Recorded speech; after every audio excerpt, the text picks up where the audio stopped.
Okay, hello. This is I Read Old Magazines. We just do a show about plagues and economic policy, but also for people that are. I know some of my audience are Catholics. There is a issue, I think, where people are.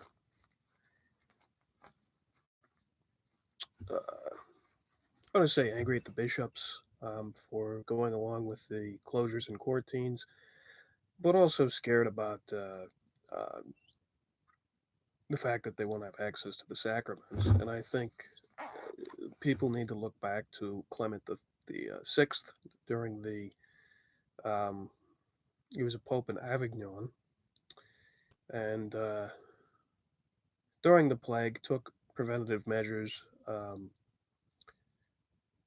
Absolutely encouraged the church's mobilization in terms of helping to treat the illness and anoint the sick, but also extended a general dispensation, um, allowed people to confess to their neighbor if they were in dire need, and put a lot of dispensations on the same kind of dispensations that are here today.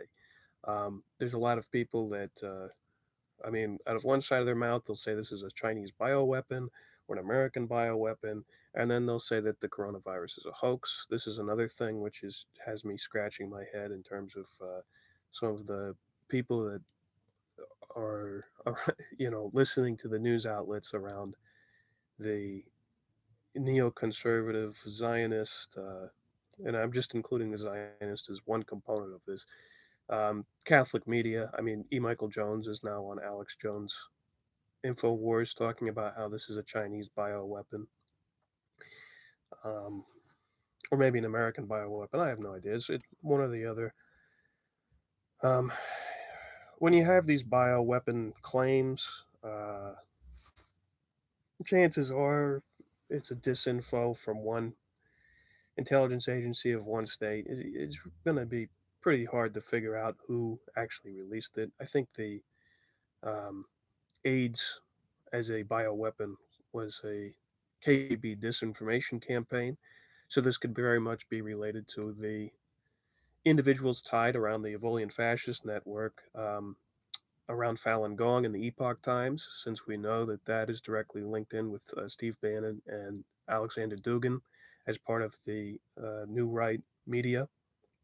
And they're one of the major people that's perpetrating all the China hate and the bioweapon narrative. So it might be a double edged sword against China and the United States. Um, but one of the major things is a lot of people are um,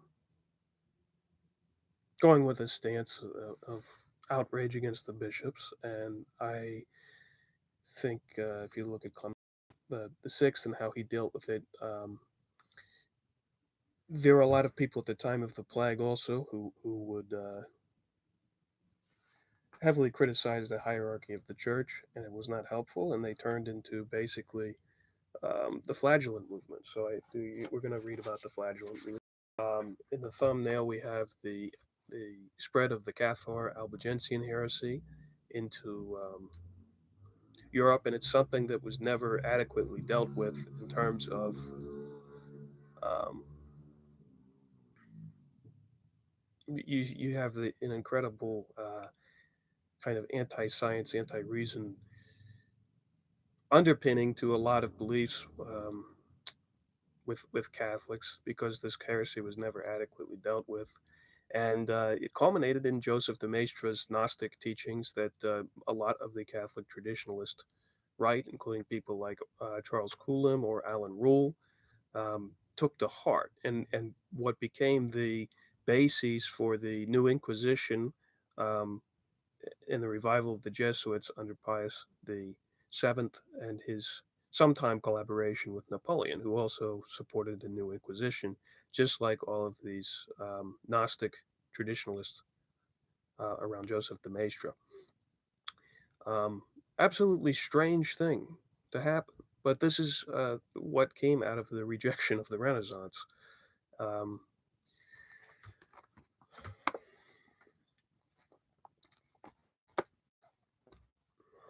And it has to be remembered the Spanish flu, um, which is actually had, I think, a lower death rate than what they're claiming for with the corona. The same kind of precedent occurred. And yes, there were some people that, some Catholics that fought vehemently against quarantine, but there were other Catholics that went right along in spirit of obedience. There is times for obedience. Now, you can make the claim whether or not um, the outbreak is as bad as what people are claiming, but if there's a possibility of being able to uh, prevent the spread of a virus, um, there's nothing wrong with that. Thomas Aquinas even states, who's a doctor of the church, generally responsible for laying out the dogmatic framework of the church, says that not all these plagues and not all sickness comes from sin. It's natural that man can be um, afflicted with plague or sin or whatever. So where it actually comes from that there's one guy that wrote History of the Plague back at the beginning of the plague, and this is where these things become uh, completely um, what do I want to say? Completely tied to um, the sin of the world. That they're God's punishments. That they are what the Fatima people are always talking about. Purgative violence from the wrath of God.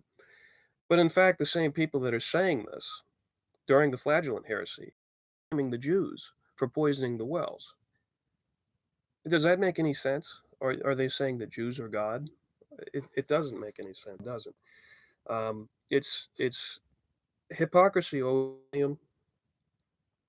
Is that spun around? Like, no, you can read it. You can draw this distinction to the or between what is the real church and what are these Cathar inspired movements uh, throughout this entire thing. I mean, it's cult upon cult of people that are trying to, as Alexander Dugin says today, and as J. Dyer agrees with, eminentize the eschaton and bring about the age of perfection before the coming of Christ.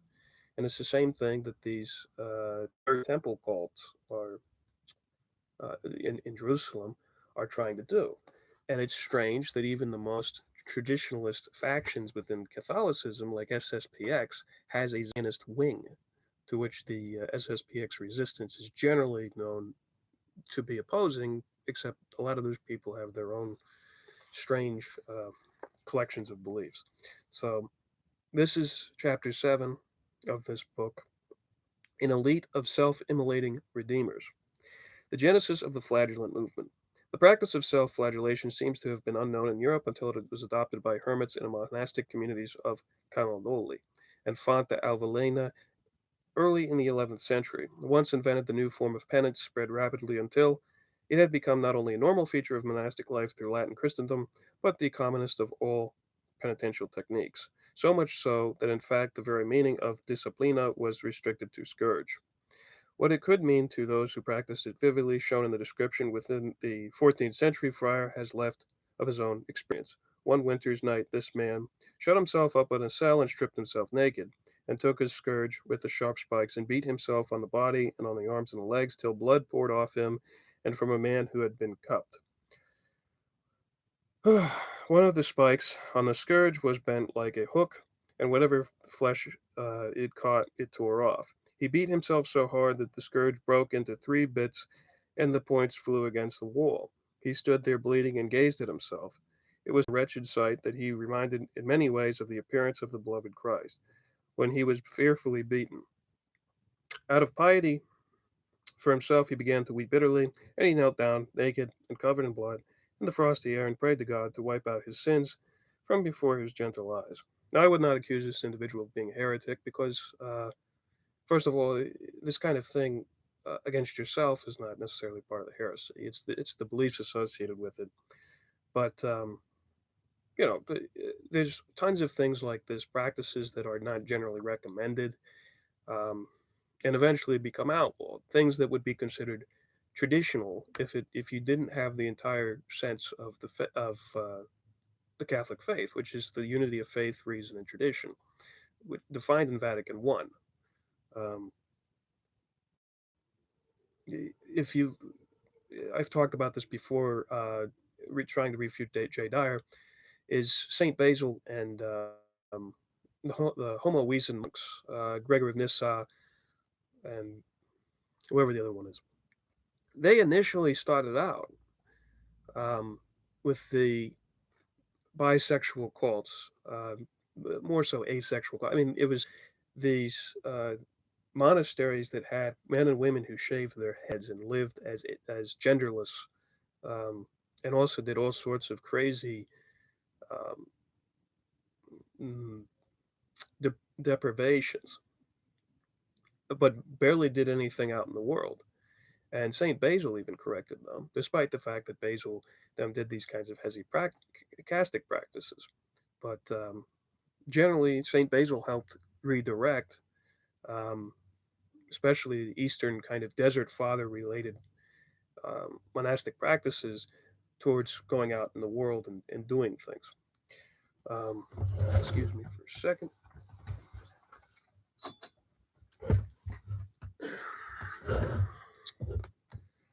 But we're going on. And the original institution of this then became later, light penitential work with a flagellant whip.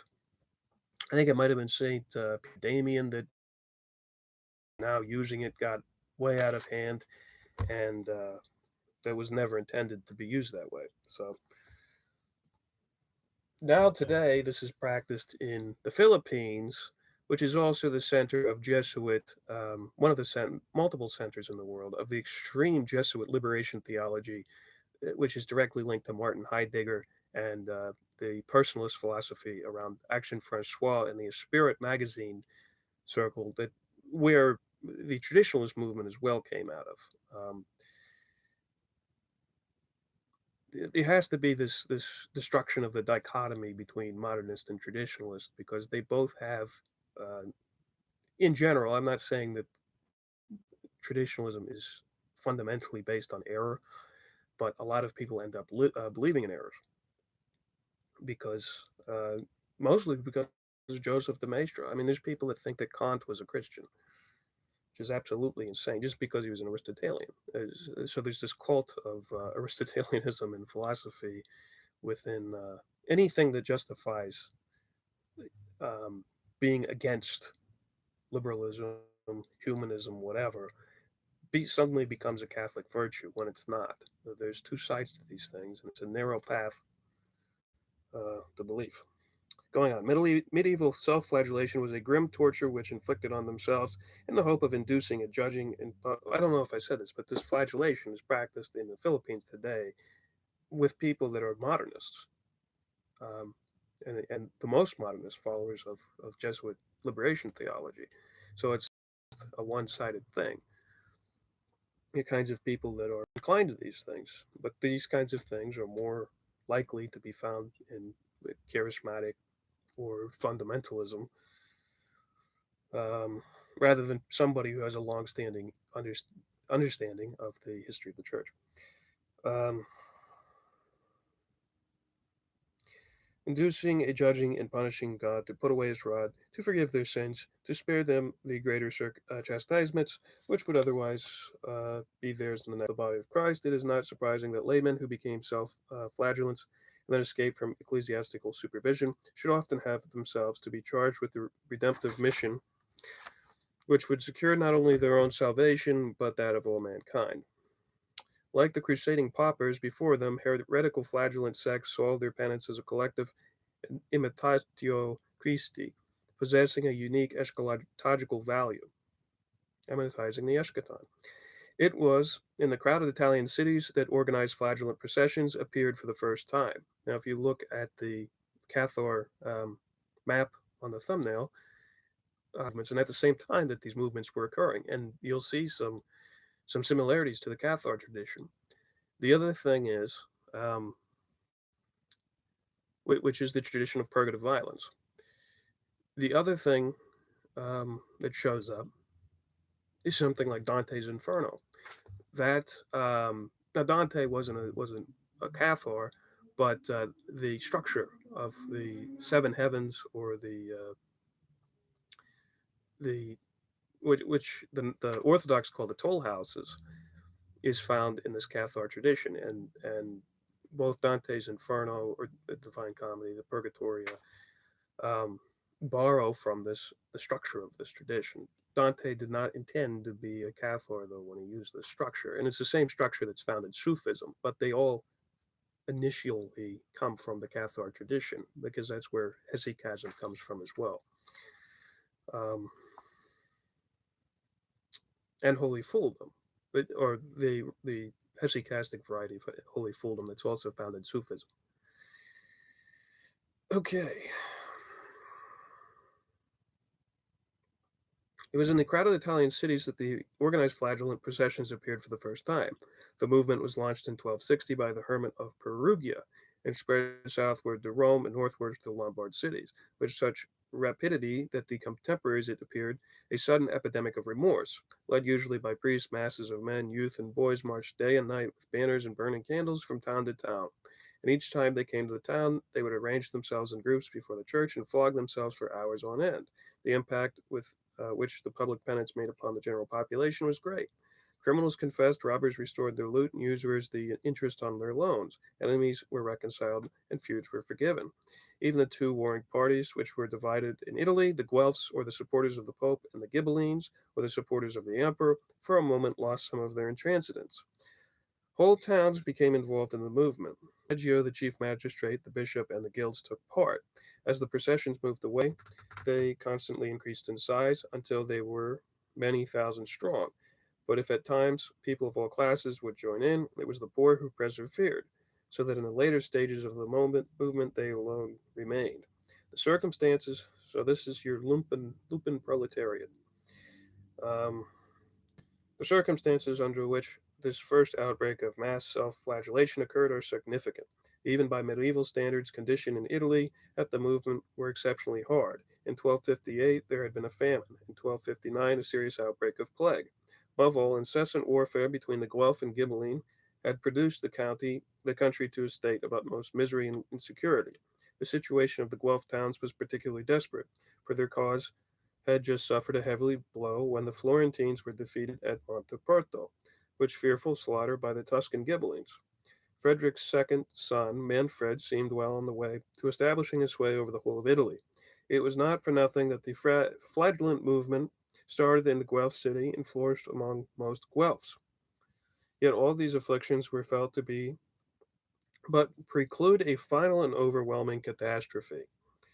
A chronicler remarked that during the flagellant processions, people behaved as though they feared that as a punishment for their sins, God was about to destroy them all by earthquake and by fire from on high. It was, in a world which seemed poised on the brink of the abyss, that the penitents cried out, as they began to beat themselves and threw themselves upon their faces. Holy Virgin, take pity on me, begged Jesus to spare us. Mercy, mercy, peace, peace. Calling ceaselessly, we are told, until the fields and the mountains seemed to echo with their prayers and musical instruments, while silent and love songs died away. But what the flagellants were striving to wrest from God was more than mere relief from present trouble. That year of 1260 was the apocalyptic year in which, according to the pseudo Joachite prophecies, the third age was due to reach its fulfillment. And this was the same third age that Savonarola, who is now lauded by um, Dominican circles associated with the year of France, the same thing that also produced Henry de Lubac and uh, Teilhard de Chardin, and which is generally considered to be extremely influential through the Spirit magazine circles on Vatican II. Um, these modern day Dominicans associated with those French orders are the main people that are trying to get Savonarola, the Ayatollah Khomeini-esque terrorist, canonized as a saint. Um, Amidst famine, plague, and war, The multitudes of Italians were patiently awaiting the dawning of the age of the Holy Spirit, the age in which all men would live in peace, observing voluntary poverty wrapped in contemplative bliss. And what does Christ say about poverty? You'll never end it. This is why people who try to immanentize the eschaton are satanic. As month after month passed by, these millenarian expectations became even more tense until towards the end of the year they took on the desperate and hysterical quality, and men began to clutch at straws. By September, even the Battle of Monteperto could be given eschatological importance. When yet a further 6 weeks had passed and November had begun, the flagellants appeared, and the chronicle Salembini of Parma, who himself was a Jacobite, Joachite, there we go, tells how eager people were to see, in the woeful processions, the beginning of the great consummation. In Italy, the mass flagellant movement soon died of disillusionment, but in 1261 2, it crossed the Alps and reappeared in the towns of South Germany and Rhine. The leaders still seems to still have been Italians, but as they passed through the German towns, the inhabitants flocked in hundreds to form new processions. Doubtless the movement had possessed an organization already in Italy, but it is at this point that the chronicles begin to notice one. These German flagellants possessed rituals and songs they had ever devised a uniform. Moreover, the leaders proved to be procession of heavenly letter, such as had one been carried by the Peter the Hermit, and again, only a few years back, by the Master of Hungary. And in this instance, the text had been preserved, a marble tablet shining with supernatural light. The letter stated, had recently descended upon the altar of the Church of the Holy Sepulchre at Jerusalem. In the presence of a multitude of the faithful, an angel had appeared beside it and had read out the message which God Himself had inscribed on it. It was a message fraught with eschatological meaning, abounding in phrases taken from the famous piece of the Apocalyptic, attributing to Christ, which tells of the miseries and abominations which are to precede the second coming. For God was angry with human beings for their pride and ostentation, their blasphemies and their adulteries, their neglect of the Sabbath and Friday feasts, the practice of usury. In fact, for all those sins which were commonly regarded as special sins and sins of the dives. Already he had punished mankind by sending earthquakes and fire, droughts and flood, famine and pestilence and wars of invasion in which the Saracens and other pagans had devastated the lands of Christendom. In the end, outraged by obstinacy with which men clung to their evil ways, he had decided to kill every living thing on earth. Now, this is what this supposed uh, what do I want to say? Vision or supposed letters said. Moved by the appeals, God promised that if people would even now mend their ways, abandoning the practice of usury and adultery and blasphemy, the land would flourish. The earth would bring forth fruit in abundance. At this news, the faithful in Jerusalem had begun to seek desperately for some means of curing mankind of its fatal propensity to sin. At length, the angel had appeared at the second time to bid them to go on a flagellant procession for 33 and a half days, in memory of the number of years in which, according to traditional calculation, were spent by Christ on earth. So the letter concluded the movement had come into being, launched in the first place by the King of Sicily. The great pilgrimage had now reached Germany, and any priest who in worldliness omitted to pass on the divine message to his congregation would be infallibly and eternally damned. One cannot but be reminded of the other heavenly letter by which he tried to call into being his anti-ecclesiastical brotherhood of the Yellow Cross. And whereas the Italian flagellants had always been firmly controlled by the clergy, the German flagellants did in fact quickly turn against the church. Germans were as familiar as the Italians with the pseudo-Joachite prophecies and expected just as much of the apocalyptic year 2060 or 1260, but they tended to be far more bitter against the clergy and far more uncompromising in the rejection of Rome. Only a few years had passed since the Swabian millenarian brother Arnold had declared that he and his followers were the holy community which in 1260 would take over all the authority from the church over the Antichrist. And if in the interval Frederick II had died and the great interregnum had begun, they only intensified the longing amongst the German masses for a millennial kingdom of the saints. The movements echoed by becoming the monopoly of the poor, of weavers, cobblers, smiths, and the like, and as it did so, it turned into a conspiracy against the clergy.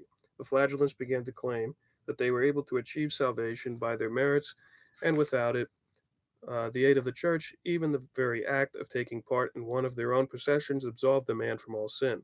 Soon, archbishops and bishops were busily excommunicating and expelling these dangerous penitent, with secular princes such as the Duke of Bavaria, helping in the work of repression. In Germany and Southern Europe alike, flagellant groups continued to exist for 2 centuries and more after the first appearance, but their status and function of the two zones differed greatly. In Italy and southern France, flagellant communities flourished openly in every important town. They were generally severely orthodox in their religious opinions and enjoyed the recognition of both ecclesiastical and secular authorities. In Germany, on the other hand, such communities were suspected always of heretical and often revolutionary tendencies, and not without good reason. The movement, which had been suppressed in 1262, continued to exist underground. In 1296, when the towns on the Rhine were experiencing the worst famine for 80 years, uniformed hymns singing flagellants suddenly appeared there. And when the greatest flagellant movement of all time swept through Germany in 1348 to 9, it too turned out to possess rituals and songs, and even the very same heavenly letter, scarcely modified at all, which seems to prove that some, at least, of its leaders must have come from a clandestine movement and been able to draw upon esoteric tradition. The outbreak of 1348 to 9 was precipitated by the Black Death. This epidemic of bubonic fever seems to have had its origins in India and have been carried all the way to the Black Sea and thence by shipping to the Mediterranean. Earlier in 1348, it was raging in the ports of Italy and southern France. And even the most zealous, the Zelanti, who controlled Venice at the time, and Genoa, had instituted quarantines within the cities in order to stop the spread of the Black Death, and even sealing up houses. Um, Today, they're sealing up churches, but the precedent is there, especially with the Spanish flu and the way that the Spanish flu was handled when, at times, the church worked in conjunction with secular authorities in order to stop the spread of the disease. Before Vatican II, mind you, not everything is a modernist conspiracy, although some things are. Um,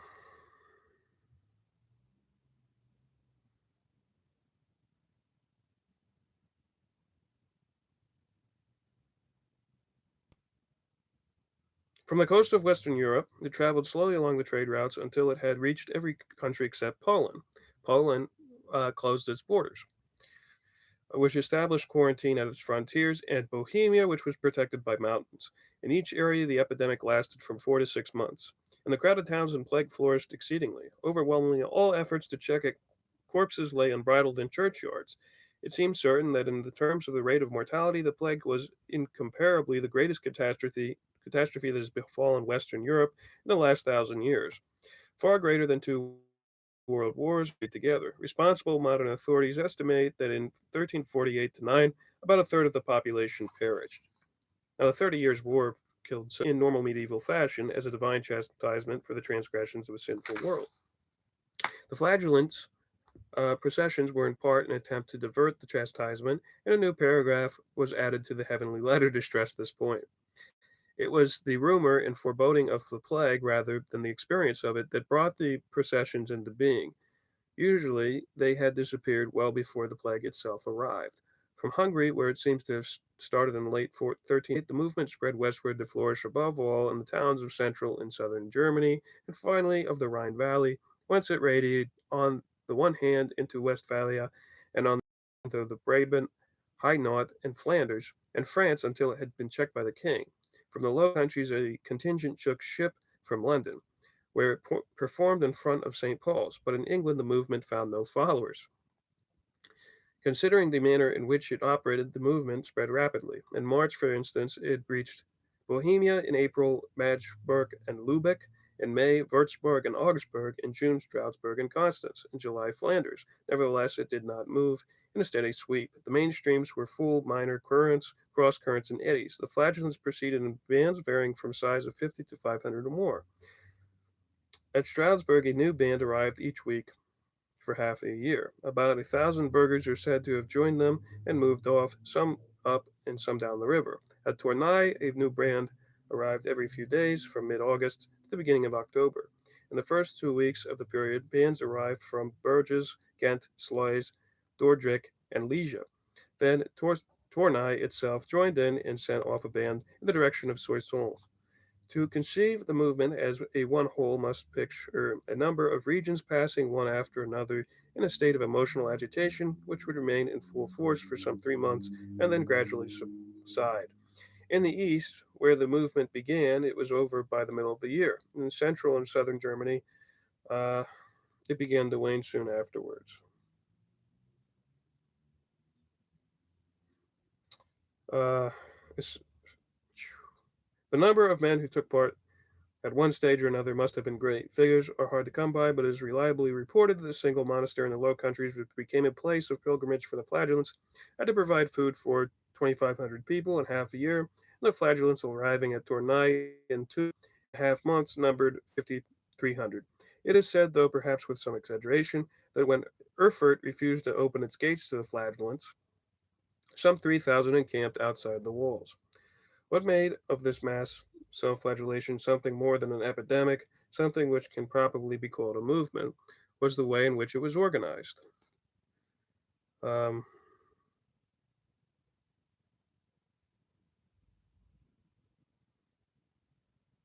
Here we go. The flagellants had their collective names. They called themselves cross-bearers or flagellant brethren, or like the Crusaders of 1309, Brethren of the Cross.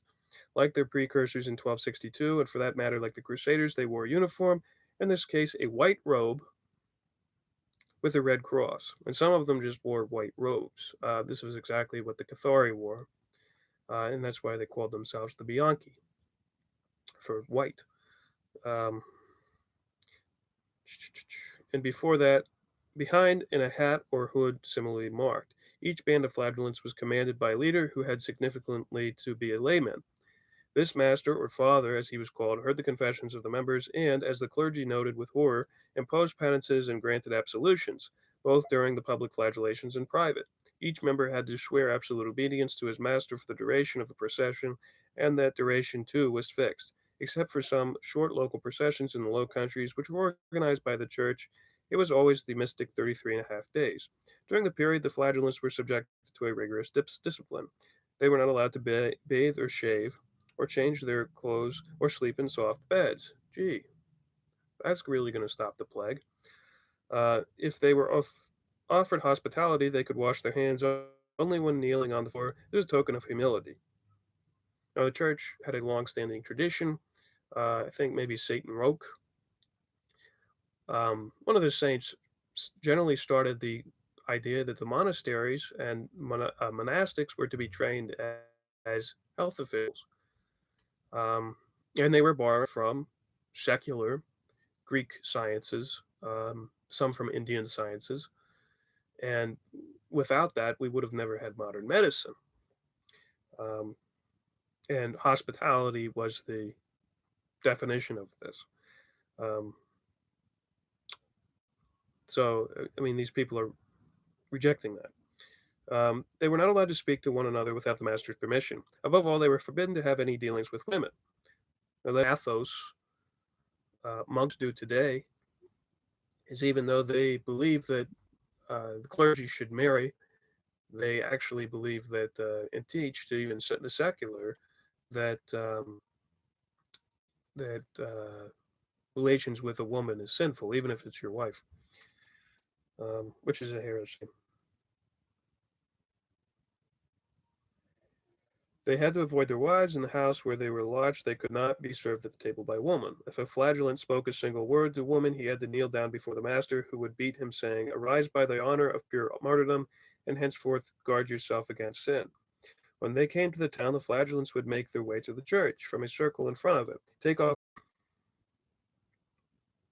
put on some sort of skirt reaching from the waist to the feet. Then they would begin a rite which would, despite certain local variations, was standardized over the prostrate body, striking it gently with their scourge as they passed. Men with heavy sins to redeem lay in positions which symbolized their transgressions, and over these men the master himself stepped, beating them with his repeating his formula of absolution, arise by the honor of pure martyrdom.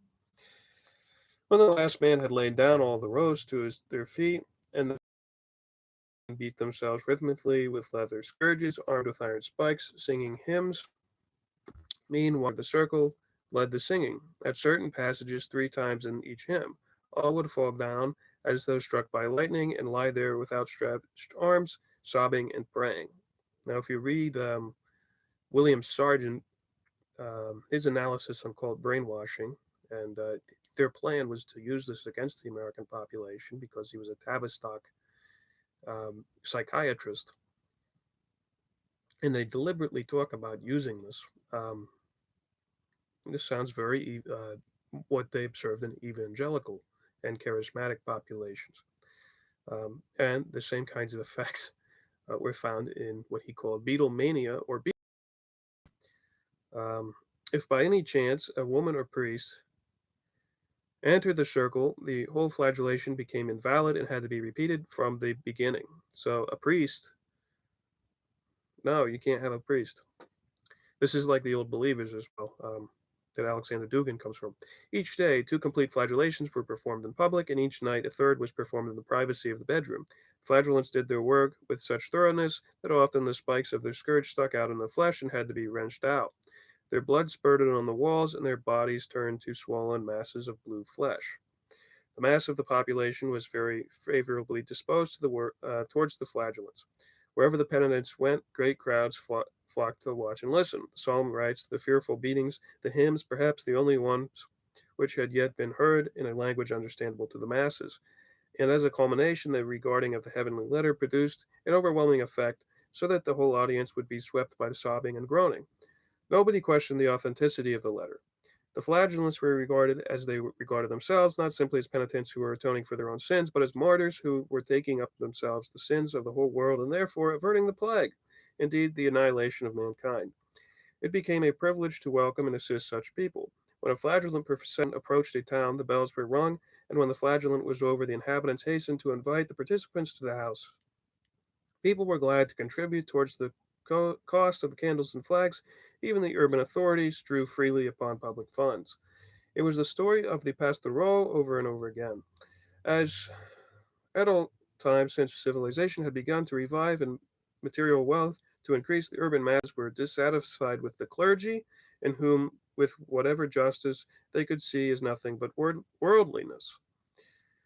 Samples of criticisms which were rife in those days in the middle of the 14th century have been preserved in the utterances of the clerics themselves. One says, simony has penetrated so deep and become so firmly established that all secular and religious clerics, whether of high or middle level rank, bought and sold ecclesiastical offices shamelessly and even publicly, without being reproved by anyone, let alone punished. It seems as though the Lord, instead of driving the buyers and sellers from the temple, has rather shut them inside of it.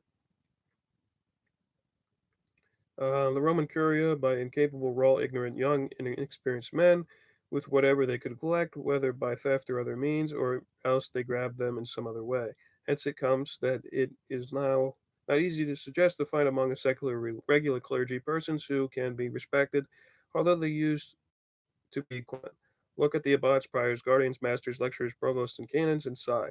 Look at their life and example, conduct, and teaching, and at the dangerous situation of those in charge, and tremble. Take pity on us, O Lord, Father of mercy, for we have sinned grievously for you, before you. How contemptible has the church become, cries another cleric. The pastors of the church feed themselves instead of the flock. The flocks they shear, or rather they flay them. They behave not like pastors, but like wolves. All beauty has left the church of God. From crown to heel, there is no healthy spot on her. Uh, Pure despair, not a Christian virtue. The precise extent to which some complaints were justified is irrelevant. What is certain is that the laymen could find easily amongst the clergy what they so desperately needed, or they could not easily find amongst the clergy what they needed. Religious virtuosos whose asceticism seemed to guarantee their miracle working powers. The flagellants, on the other hand, seemed to be such virtuosos. They themselves claimed that through their flagellations they were not only to be absolved from the sins assured of heaven, but were empowered to drive out devils, to heal the sick, and even raise the dead. There were flagellants who claimed to eat and drink with Christ and to convene with the Virgin. At least one claimed to have risen the dead. All these claims were eagerly accepted by the populace. People not only brought their sick to be healed by holy men, they dipped cloths in flowing blood and treasured them as relics. Men and women alike begged to be allowed to press these clothes to their eyes. On one occasion, a dead child was carried around a circle during the flagellation in hope that he would be resurrected. Whether the flagellants appeared in Germany, the common people, especially in the centers of industry and trade, turned to them as men of God and at the same time began to curse the clergy, presented the flagellants with the opportunity for which many of them had been waiting. Revolutionary flagellants. And I have to always bring this up. I always forget. We'll talk about this on the E. Michael Jones stream. But the Jewish revolutionary spirit comes from the Zealots. The general faction which E. Michael Jones represents is the Zelanti. This is the extreme conservative sect um, within the Catholic Church, which I mean truly extreme. It goes to the extremes of being heretical. Um, but it generally becomes the attitude adopted by the Zealots. Um, it in itself is the so-called Jewish revolutionary spirit, the one time in history where you can describe something um, as such, you know, is lifted by this faction, and they take it upon themselves. They look after themselves as the Jesuits who defended Jerusalem against the Romans.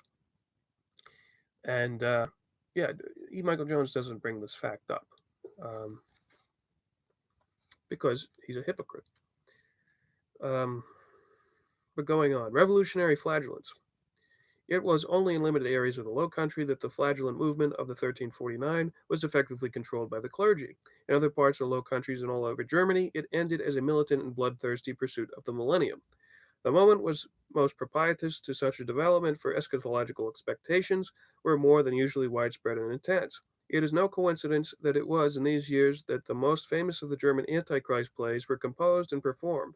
Already in 1348, people were interpreting earthquakes in Carinthia and Italy as messianic woes, which were to usher in the last days. And even if one were not expressly told so, one would have to be assumed that the uniquely appalling catastrophe of the Black Death would be interpreted in the same sense. In fact, the experience of overwhelming insecurity, disorientation, and anxiety had the effect, as so often, of raising eschatological excitement amongst the masses to fever pitch. The flagellant processions took their place in the world-shattering, world-transforming drama of the last days, which was now unfolding in all its terror and exaltation. Plague ruled the common people and overthrew many. The earth quaked. The uh, people of the Jews is burnt. A strange multitude of half-naked men beat themselves.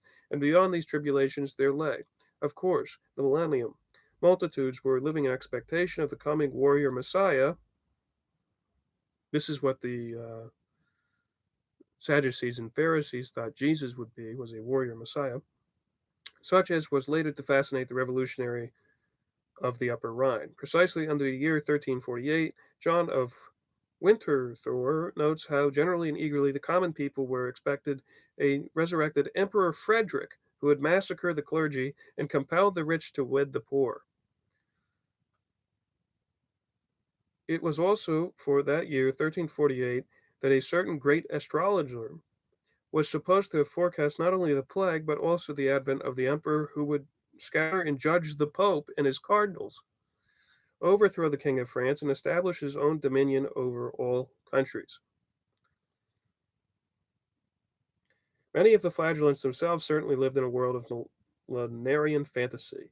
A contemporary chronicler reports that the processions of 1349, each lasting 33 and a half days, were regarded as merely a beginning. The movement as a whole was intended to last 33 and a half years, by which time Christendom was believed to have been saved. An inquiry into the beliefs of the flagellants at Breslau likewise revealed millennial preoccupations. There, the penitents were telling how the existing orders of monks and friars would pass through great tribulations until, after 17 years, half the total period of transition, they would be replaced by a new monastic order which would last until the end. This, of course, is a prophecy in the Joachite tradition, and it is worth recalling at this point the reappearance of the heavenly letter, which had itself been handed down from 1260, the apocalyptic year of the Joachite prophecy. It was not for nothing that such a document had become the manifesto of the flagellant movement. For it is certain that the flagellants talked of new monastic order of unique holiness, they are referring to themselves alone. These people really saw themselves as holy people, an army of saints. It was not simply that they called themselves cross bearers and brethren of the cross, and during their self inflicted tortures sang on Christ's passion. They often went much further, claiming that Christ himself had shown them his bleeding wounds and bidden them go out and beat yourselves. Some even said openly that no shedding of blood could be compared with theirs, save that at the crucifixion, that their blood blended with that of Christ, that both and the same redemptive power. As might be expected, the development of these fantasies corresponds to the change in the social composition of the flagellant processions. The movement always consisted in the main of peasants and artisans, but whereas at first nobles and rich burghers also took part, latterly these dropped out, and the tone of the movement came to be set more by the masses of new recruits from margins of society, vagabonds, bankrupts, outlaws, and criminals of all kinds, the lumpen proletariat of Bakuninite fascism.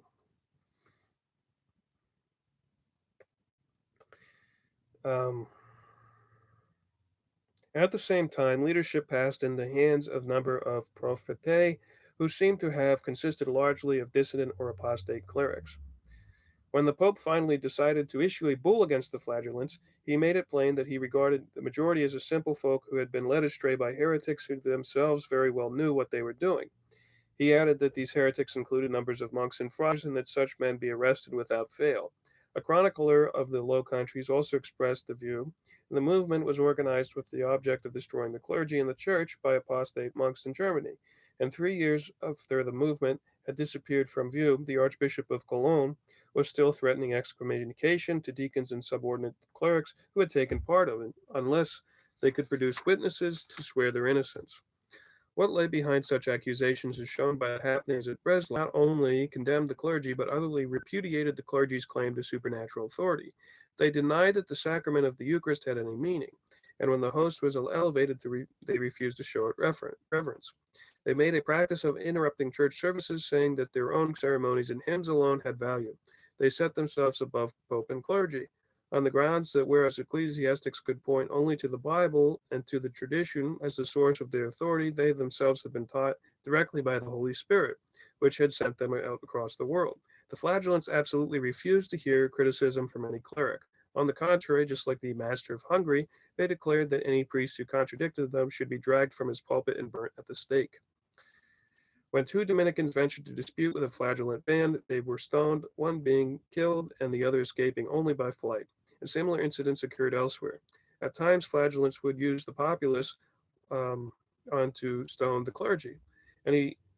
One, including any member of their own fraternity who tried to moderate their fury against the church, did so at his peril. The Pope complained that whatever they had the chance, these penitents appropriated ecclesiastical property for their own fraternity. And a French chronicler said that the flagellant movement aimed at utterly destroying the church, taking over its wealth, and killing all the clergy. There is no reason to think that either was an exaggeration. As usual, the Jews suffered along with the clergy and on far greater scale. And the great massacre of European Jewry, which accompanied the Black Death, the greatest before the present century, the flagellants played an important part. The first killings were carried out spontaneously by a populace convinced that the Jews had caused the plague by poisoning the wells. They could come to the end by March 1349, perhaps because by that time people had noticed that the plague was attacking Jews as much as Christians and was not sparing areas where all the Jews had already been killed. 4 months later, a second wave of massacre was launched by propaganda of the flagellants.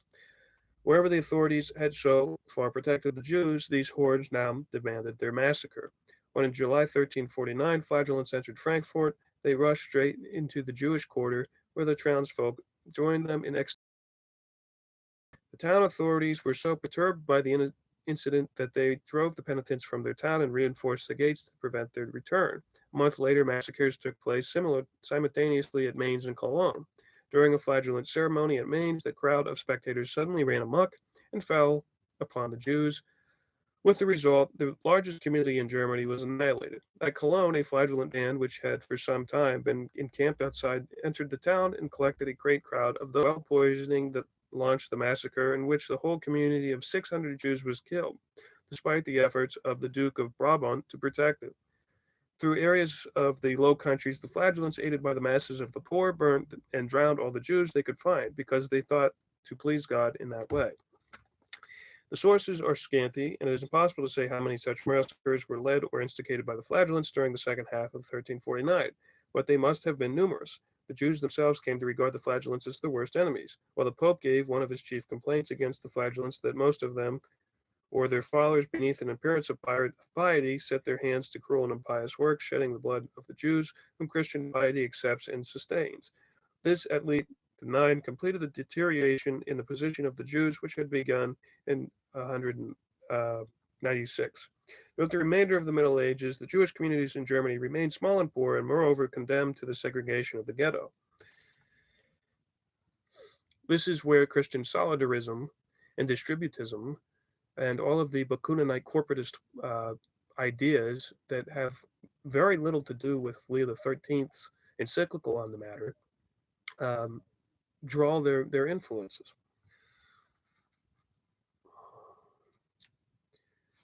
Uh,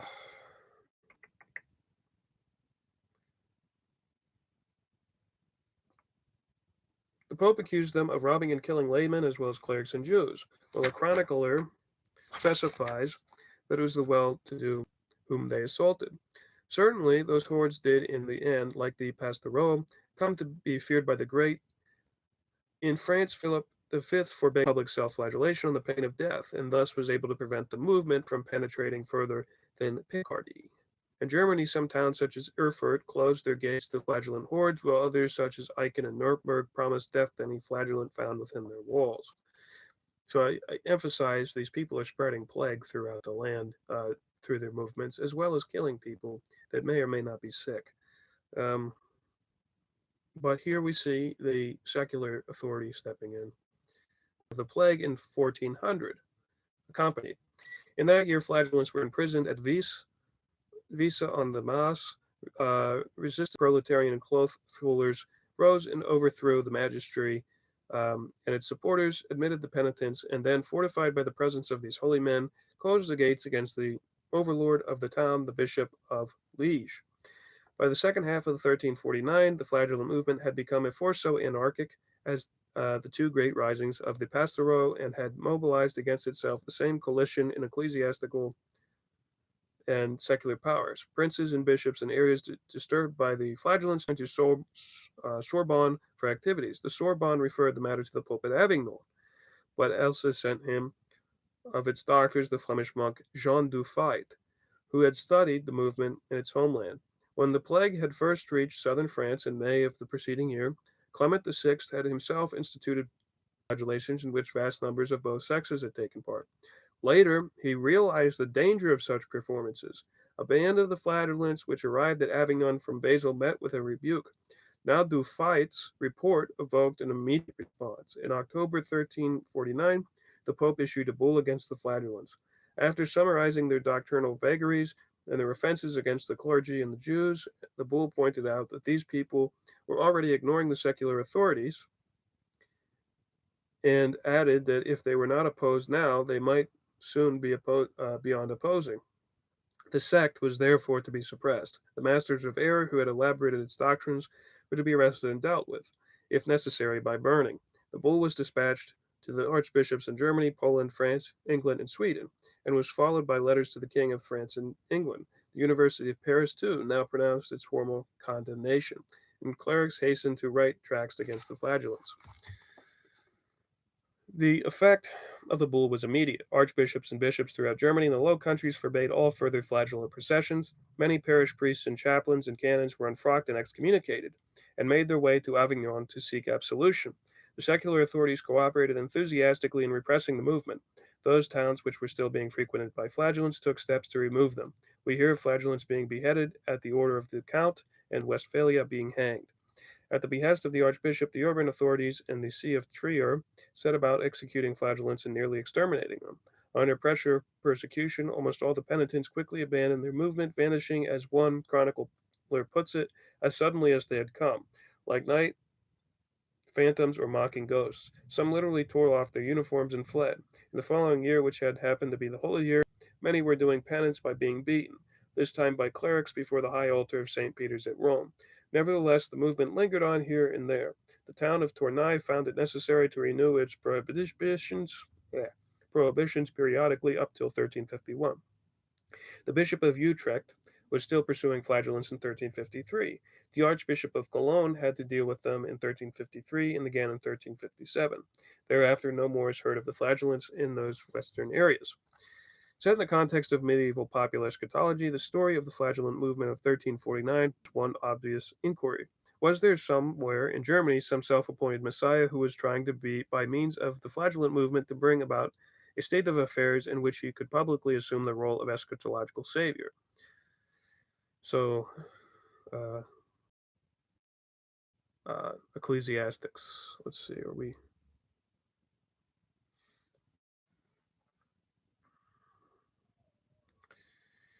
Uh,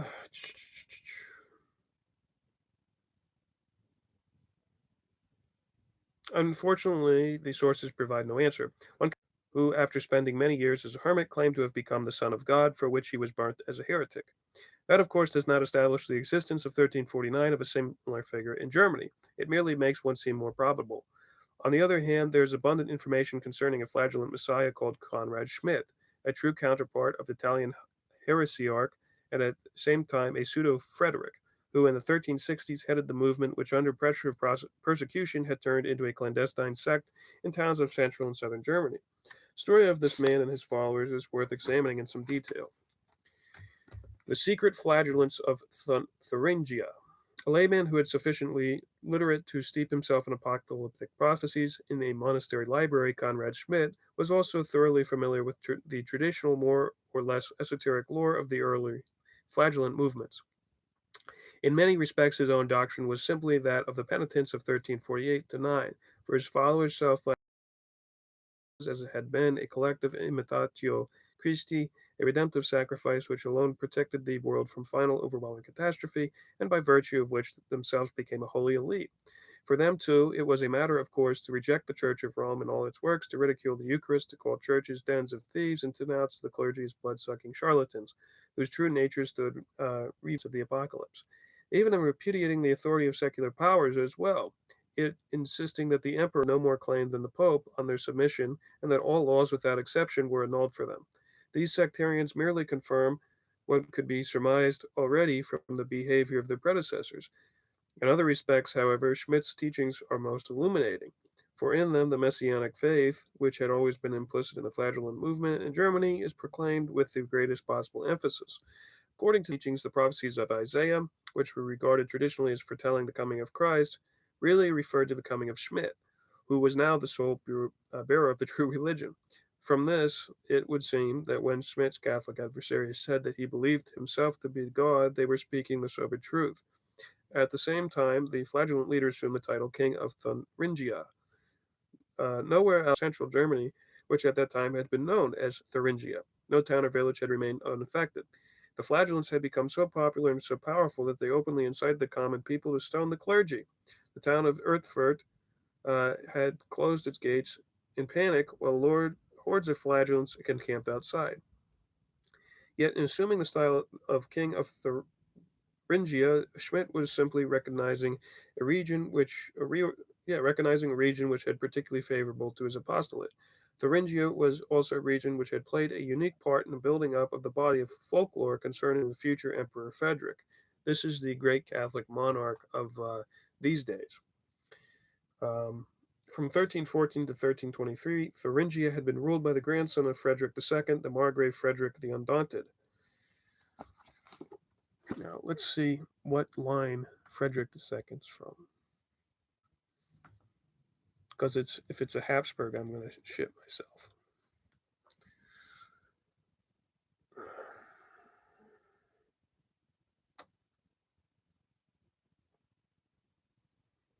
No, so this is actually the Hohenstaufens.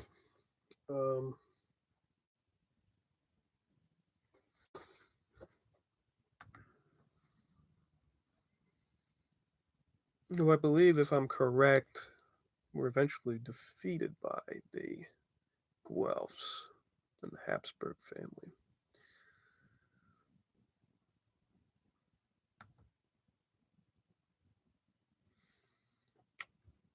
Why is this being so dumb?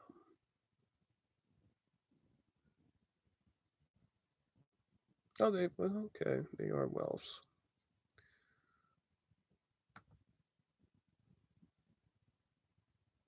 Yeah, so they are Guelphs.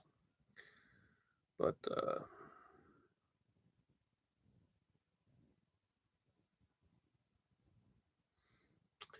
there was at that time a faction which saw this man as a mutual heir to the imperial dignity and disseminated propaganda urging his claims.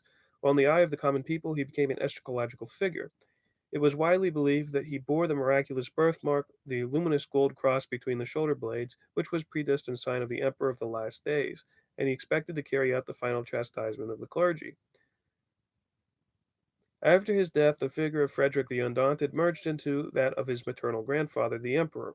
The Thuringians began to tell of mysterious Frederick who was sleeping in Kaifhasser mountain and who one day would return in glory to dominate the world from the kingdom of Thuringia. Thus, in claiming the king of Thuringia, Konrad Schmidt was claiming to be Frederick of the eschatological prophecy. This is what he meant when he set up himself in opposition to the ruling Margrave, declaring that he himself had far greater exploits to his credit, and the common people did in fact call him Emperor Frederick. As at once the resurrected Frederick and incarnate God, the heresiarch was already acting out the role which a century and a half later was obsessed the imagination of the revolutionary of the Upper Rhine. In order to be received into the sect, a would be member had to make a general confession to Schmidt, undergo flagellation at his hands, and take an oath of absolute obedience to him. From that moment onwards, the only obligation which he recognized was total submission to the Messiah. Schmidt taught his followers that their salvation depended on their attitude towards himself. If they were not as soft and yielding as silk, in his hands, if they showed the slightest striving after independence, they would be handed over to the devil and tortured both physically and mentally. He was their God, and they must pray to him, addressing him as our Father. Those who were faithful to Schmidt had their reward. They could rejoice in certain knowledge that they had, through them, human history was attaining its true end. They saw the flagellants of 1349 as standing in the same relationship to them as John the Baptist to their Christ. Indeed, Christ himself was no more than their precursor, for granted that he had pointed the true way to salvation by enduring flagellation, it was only those who beat themselves who could claim to pursue the way to the end. Now, the Christian dispensation was supplanted by a higher dispensation. One recognizes the familiar Jokite pattern, and of that dispensation, the followers of Konrad Schmidt were the only bearers. Just as Christ had changed water into wine, so they had replaced baptism with water by baptism with blood. Purgative violence. God had indeed kept the best wine for last. It was nothing else than blood shed by the flagellants. These people were convinced that as they beat themselves, an angel surprisingly named Venus watched over them. Their skin all red with blood, it seemed, from garments from a wedding feast, the skirts which they wore during flagellation they called robes of innocence, the Bianchi, of the Cathari. How the prophets would have rejoiced to be alive at this moment and share in the holy blessings. As for King David, he had actually foreseen the bliss and had been driven to despair by the knowledge that he could never live to join the sect. Even so, he and his wife had beaten themselves nightly as a way of participating in these works which were pleasing to God and above himself, above all others. Yet all this way, but a foretaste of the joy to come of the millennium kingdom, which would shortly appear, and in which, grouped around the emperor god, the flagellants, would form an angelic choir and would be called the sons of princes. Meanwhile, consumed by impatience, many members of the sect sold all their belongings and refused to work, so that they could quickly sink into abject poverty. Uh, as in 1348 to 9, flagellant propaganda was still assisted by the plague. Smaller but decidedly alarming outbreaks continued to occur every few years, giving rise each time to a fresh wave of panic. It may well be said the particularly severe epidemic of 1368, which inspired Schmidt to announce that the Last Judgment would be held and the millennium begin in the following year. But by that time, the Inquisition had begun to take an interest in the proliferation of heretical groups in Thuringia. An outstandingly energetic inquisitor was sent to deal with the situation, and there were many executions.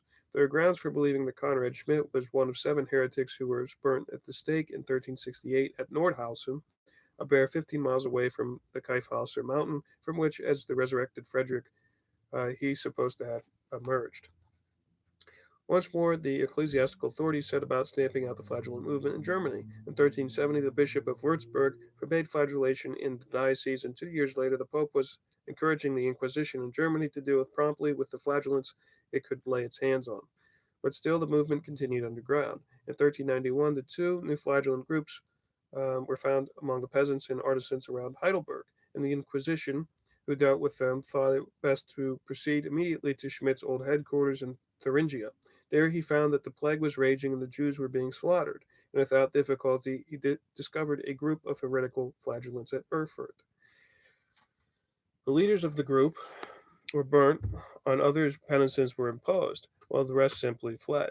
The year around 1400 were an unhappy and troubled time for all Christendom. The Ottoman Turks were advancing in the Balkans, and in 1396 inflicted an annihilating defeat on the crusading army, uh, which the West sent against them. More disturbing even then, this external threat was the disunity springing from the Great Schism, which divided the Church between two rival popes, each of whom claimed the obedience of all Christendom and denounced the other as a heretic. It was a period of profound and widespread disorientation, which, as so often, proved a great stimulus to eschatological incitement. In 1396, the Dominican St. Vincent Ferrer had a vision of approaching last days and, convinced that the Antichrist was on the point of the beginning of his reign, began to help flagellant processions through Spain, southern France, and Italy. 1399, an Italian peasant was favored with an apocalyptic vision, which resulted in the formation of a flagellant movement which swept all of Italy. Even in those southern lands where such movements had generally remained under ecclesiastical control, they could at times escape from it. When a great flagellant procession from the Lombard towns descended on Rome, the Pope had the leader arrested and burnt, and a procession of some hundreds of Lombard artisans, which, led by the Ferrer's disciples, entered the same city with the intention of waging war on the Antichrist, must also have been most disquieting to the Curia. It was sad experience which led that eminent and prudent divine Charlier de Garson to direct from the Council of Constance in 1417 a most earnest appeal to Ferrer to stop encouraging tendencies so dangerous to the Church. But it was all still in and around Thuringia, and heretical flagellants, same difference. Flagellants were most numerous. These people, too, were convinced that they were living in the last days, and it was in terms of traditional popular eschatology that they interpreted the life and death of the founder Konrad Schmidt. The book of Revelation told of two witnesses who would be to preach against the Antichrist and be killed by him, and then be miraculously resurrected. And popular eschatology had identified these witnesses as Elijah and Enoch, the two personages in the Old Testament who were translated to heaven without undergoing death in the body. It was Elijah and Enoch reincarnated in the last days as the witnesses that the flagellants now saw Schmidt and his closest associate who perished with him, while Antichrist was, of course, the Church of Rome. But the sectarians were also convinced that Schmidt would return yet again, this time to overthrow the Antichrist and preside over the last judgment. Precisely because of the return of Elijah and Enoch lay already in the past, they expected the second coming at any moment. And there came to be little doubt that it was at the last emperor as well as the Son of Man that they expected Schmidt to appear. Early in the 15th century, a chronicler of Thuringia noted how vigorously the secret heresy concerning the sleeping Frederick was flourishing there. How firmly simple folk were persuaded that the emperor really did appear from time to time among men, and how confidently they were awaiting his return as the emperor of the last days. And it was surely no coincidence that it was in the towns around the Kaifhauser that the clandestine flagellant movement persisted. For the rest, these secret flagellants were still very conscious of their link with their predecessors. They had preserved the rights of the movement of the 1349 and were still defending the practices by appealing to the heavenly letter. They had also preserved Schmidt's doctrine in all purity, handing it from parents to children with such fidelity that after a century it had scarcely changed at all. They formed, in fact, a tightly organized community into which newborn babies were baptized by being beaten until they bled. Whew. Traditionally, proceedings against heretics, but I don't think they extracted the what do you call it? The adrenochrome. So the Q-tards can rest easy. Traditionally, proceedings against heretics were instituted and carried out by the Church, the intervention of secular authorities being limited to carrying out the sentences imposed. It is all the more significant that so far as can be gathered, it was always the local territorial princes who took the initiative in pursuing the Thuringian flagellants. In prosecuting these people, who were indeed social revolutionaries as much as they were heretics, the role of the Inquisition was at best a secondary one. This was already the case in 1414-16. A large flagellant community was unearthed in the town of Sangerhausen. After mass trials held by inquisitors and secular judges acting together, the leaders and the two disciples were burnt as impenitent heretics. The rest recanted and were released. But when the Inquisitor had left the area, the princes of neighboring territories seized every flagellant they could find. 80 or 90 flagellants were burnt in 1414, and it seems 300 on a single day in 1416. Certainly a startling expression of the fear which this movement inspired in the Great. Even that failed to put a stop to the movement. A generation later, in 1446, a dozen flagellants were discovered at Nordhausen, the town where Schmidt himself had probably been burnt. In this case, too, even those who recanted were burned. A course of action which could only have been adopted by secular authorities without sanction from the Church. It is probably not irrelevant that the one victim whose trade is known was a weaver. In 1454, again, a couple of dozen flagellants and men and women were burnt at Sonderhausen, and it was as late of the 1480s that the last, so far as the known, of the secret flagellants were tried and burnt, again at the instigation of the local prince.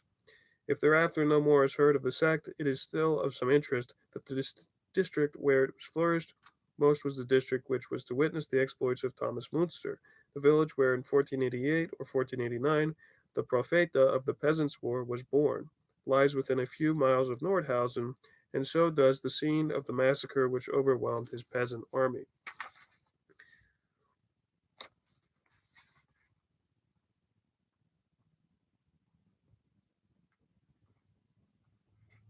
There's actually an interesting chapter on the Cathars coming up next. It's only like 10 to 20 pages. Um, but yeah, I mean, the point, I'm not saying that people who are panicking are like this, but generally, this idea that the plagues are purely sent from God is kind of dumb. Um, and if anything, now is a time for obedience when the whole point is to try to protect lives, to end this as soon as possible. And the thing is, that doesn't obstruct you from doing private penances. You can watch Mass on TV. Some places have private Mass, etc. Now, a lot of people are angry about the Easter liturgy being shut down. Um, the church can do what it wants. It can move Easter. It can move the liturgy if it really wanted to. Of course, I don't think that a lot of the modernistic individuals will do that. They'll just say, "Oh, well, you can just deal with skipping it." Whereas, I mean, there's precedent to move liturgical year if you need to. Um, uh, so, what's going to happen, but I hope that they invoke the policy of Clement VI, which is to offer the dispensation for or absolve them of their sins. That would be nice. I hope that the church tries to encourage the anointing of the sick and those sorts of things, but people should be trying to find a positive way to look at it, a positive way to be obedient. Um, as far like there's a point where if you have people knocking down your house and shooting at you, no, that's false obedience. You're allowed to defend yourself.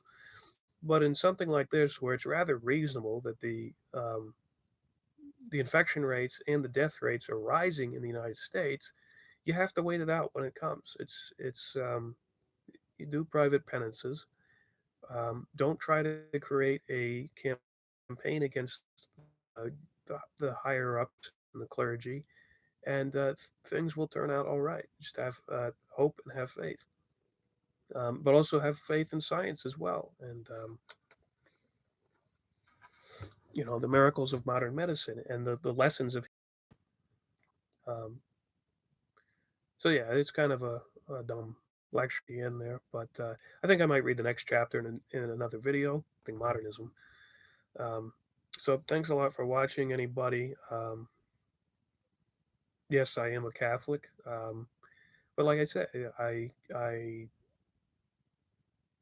try to believe the faith without a lot of the prejudices and hypocrisy that a lot of people have. I believe that Christ calls us to be one unified church, and ecumenical um, mission of the church needs to be to try to bring people back to the faith, not to persecute people. Um, and it's perfectly possible if people would focus their time on um, on evangelization instead of persecution or sophistry, which the Jesuits openly had accepted as their means of conversion, which is basically lying to people to get them to, or using simply rhetoric to get people to convert. Um, I think it would be possible. Anyway, um,